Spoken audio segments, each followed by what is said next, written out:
asked. I don't think that is a question that Brad Treliving, if we were to ask, would be, again, uncalled for. And I'm sure John would be diplomatic in that moment and say, of course I want to win. I think they can win. And again, it's not like he's sticking around in San Jose or in Chicago. Like, the Leafs are a really good team, and they've been a really good team. They go to the playoffs every year. He's been a Maple Leaf. He's never seen what pain is like to be a Maple Leaf. None of these guys have. That's kind of the amazing thing. They, like, ever since Matthews and Marner and Nylander and Tavares arrived, they have made the playoffs every single year. Yes, it hasn't gone well for them for the most part since when they get there, but every year it's been a great ride. Regular season, being a Maple Leaf, there's nothing better than that. Paid a fortune, treated like gods, biggest hockey market in the world. Every game matters, packed house. Yeah. What a life. It's a great life.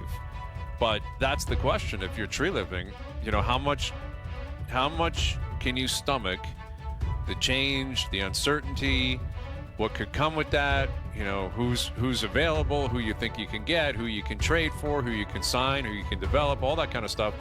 And that's, I'm sure, what Treliving and Pelly are talking about the last couple of days.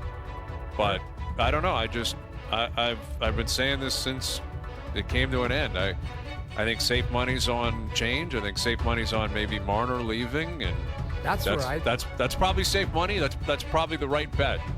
But I've been down this road too many times with this team and with these players when everything is a negotiation. Everything is. And this could be two in the end. The dust is settled and people are back on the golf course and up in Muskoka and having a good time. And, dude, it's exactly, it takes maybe 10 it's like 10 circles days. Back. It's like guys like golf, it takes 10 days. Like, they were like, get him all gone. And then 10 days later, you tee it up and it's like, it's like something, it's a spell. Men in Black, man. Yeah, it's like they get hit with the Men in Black and they're like, run it back. Let's run it back. And then they all start nodding their heads and they're like, run it back. Run it back. That is the definition of insanity. Yes. Like, we've got enough data now. I'm the other way too. I don't think, like, the way that Mitch Marner's body language and the way that he was speaking in his media, I know he was very careful, but that sounded like a guy who felt like he played his last game as a Maple Leaf. Like, he talked about his time in Toronto. He didn't once say, I'm committed to this. Obviously, his agent is a guy who wants to negotiation. You can't say you're dying to stay. They'll take advantage of that. So I would point one thing, and I don't know if we brought this up, but a defenseman in the NHL brought this up to me the other day and was like, if I was sitting where D-men sit and a forward with dry hair was yelling back at the defense and yelling at the team going, let's wake up. And he goes, it's halfway through the game and this guy has not one bead of sweat in a Game 7 on his person. Be like, maybe look in the mirror. Like, we haven't even talked about that. Like, I was chuckling about it. I went back and watched the replay. This guy's screaming at the bench. You didn't break a sweat in warm-up. You didn't break a sweat with nerves heading into a game. Watch him take his helmet off. Zero sweat. Dry hair. Screaming at the bench. Everyone had to wake up. Like, that is insanity. Right. That's his McDavid moment. Dry hair, wake up, everyone. No, listen, I respect the passion. I think Mitch Marner wanted to win. I really do.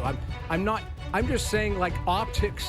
If I'm sitting on the bench and a guy with dry hair is screaming at the bench going, let's wake up, maybe you can put in a little extra effort yourself.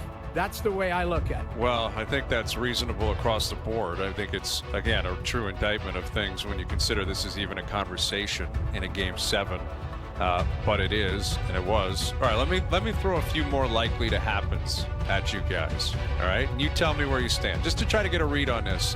And maybe we can get a poll up, because, again, I did say what I said about, online activity and Twitter and all that. Maybe it's not truly conducive to what's going on out there in the real world. Right. But where do fans stand? And I don't even know how to frame it. Is it, do you want him back? Do you think he'll be back? Those are two different stories, right? Do you want Marner back, or do you think Marner will be back? It's two very different stories. And the truth is, the fans and us and everyone else on the outside have no power in this.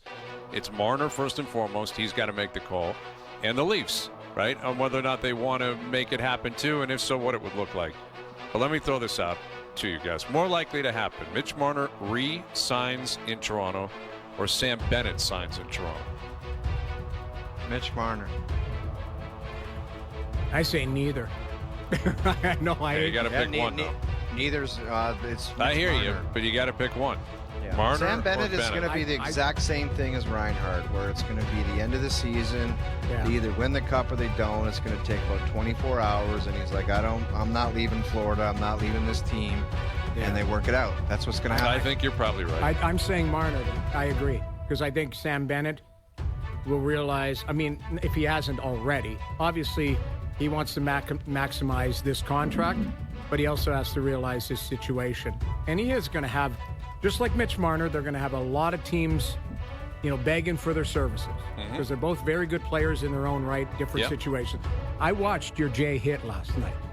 Oh, did you? Very good. You were the voice of Toronto sports. Voice of reason? It's not voice of reason. It's the voice of Toronto sports. You are the voice of Toronto sports. I don't know. Yeah. Voice of reason? Listen. Reason is that's questionable subjective. at times. Yeah, it's subjective. Yes. But I thought it was a great hit. I was firing on all cylinders. You were, last and night. I thought you articulated it perfectly. Because if San Jose's signing Sam Bennett and going to go, you're delivering us to the playoffs, he has to realize situational awareness, which he does. He's a smart player and he gets it. But Mitch Marner, again, I come back to what my comment yesterday about Ken Holland and how he liked to build his teams and what I heard. Like Brad Treliving's going, that's 100 points that might be walking out the door. How am I going to change? How am I going to replace that? Or is it going to look different? Or is it going to be the same player? Or is it going to be a combination of a bunch of different players to make up those 100 points? Like that is the multi-million-dollar question that Brad Treliving has to go through right now because he has no idea if Mitch Marner wants to play for the Leafs. Yep, it's his job. July 1st, right? If he doesn't, it's also $11 million to work with. Correct. Right? There is a lot of flexibility that comes with it. I would say more likely Marner stays than Bennett signs in Toronto. More likely to happen. Marner signs in Toronto or Morgan Riley gets traded this summer. Morgan, these are all turning up Mitch signing in Toronto. Is this some Really? kind of dirty trick? No, I'm just pointing. I got a number of them here. I got even non-hockey ones if you want me to throw some at you. You know how much term Morgan Riley has on He's his got 5 years left, I believe. At 7.5, full no trade. How many years has he been in the organization? 10? 11, maybe 12 now. Might be 12. Like, listen. He's a lifer. He is a lifer, and like he's committed to this organization long term. He could easily, over the years, put up his hand and sit, check, please. At some point, maybe he will. But at some point, the organization might try and force his hand and say, we want to head in a different direction as far as the mix on the back end. You might be a part of this. I don't know. He controls everything. He's got a full no move, correct? Yep. Yeah, he's got a full no trade. Yep. And listen, he's at 7.5 with the cap going up. If he can get back to where he has been at times in his career, there's a lot of value in that. 100%, a lot of love Morgan, but kind of feels, I guess, like maybe it's Marner Marner re-signing. All right, let me throw this one at you. This is going to get you. All right, more likely to happen.